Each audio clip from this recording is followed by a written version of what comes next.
This question is for Mr. Lopez, Mr. Weaver, Mr. Mara, and Mr. Patterson.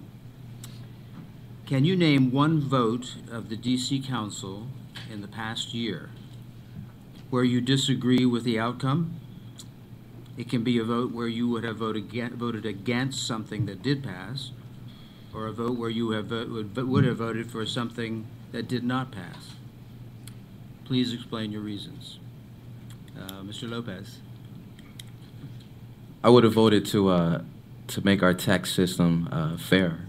I would have voted to increase the taxes on our wealthiest residents, to start working on the budget shortfall right now. I wouldn't have delayed it like they did for 2011. I would have addressed it in 2010. Mr. Weaver. That's a tough one. I think that I have many things that I sort of disagree with the current direction of the council. One that I'll take because it was a little bit personal for me. There was a $46 million tax abatement that happened for a project in Adams, Morgan, which at the ANC I actually voted to support based on a series of clawback issues that we were able to put into the legislation.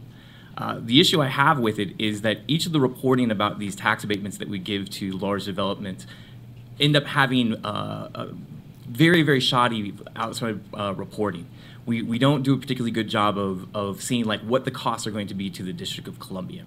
And so until we can get to a point where we actually understand what the long-term costs are going to be for tax abatements and for TIFs, it really makes no sort of economic sense for the city. We're just sort of flying blind, and it ends up being something that people who have better connections end up getting tax abatements or TIFs, and those who don't do not. Thank you. Mr. Mara.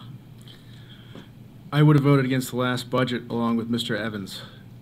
We do not take a serious look at spending at all. No matter what anyone says up here, no matter what anyone says in the council, we have to take a more concentrated look at how we spend money in the District of Columbia. Now, some of this loops back to transparency. We're among the most closed governments in the nation, and there, I think we can do a better job. I know there's a county in Ohio, there's several other county governments that put all their electronic transactions online.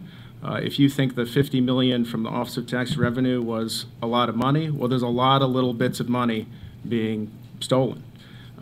So we needed, I think, we also could have just had an across-the-board 5% cut, 10% cut. We need to take a serious look at cutting spending.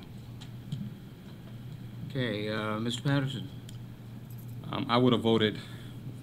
I'm happy that they did pass it, the marriage equality bill.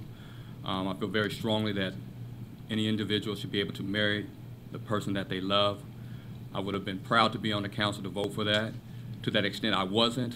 Being the only military member, I believe, that's on this group, this panel, I was asked to weigh in on the Don't Ask, Don't Tell.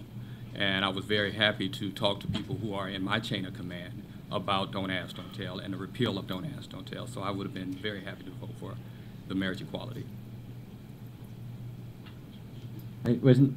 I think the question is there one that you disagreed with? Disagree with? That was, so if you, one that they either passed that you would have voted no, or one where they did not pass where you would have voted yes? I would have to go with also the budget that the last budget that they passed. Jack Evans, I got to see him last night at a TANAC meeting, and he's been before the Federal City Council quite a few times. We have to be a lot more responsible with our budget. I think the budget that was proposed and that is implemented right now, I think we should have made a lot more deeper cuts, and I would have voted against that bill and that budget. Can you say what you would have cut more? Well, when we talk about what I would have cut,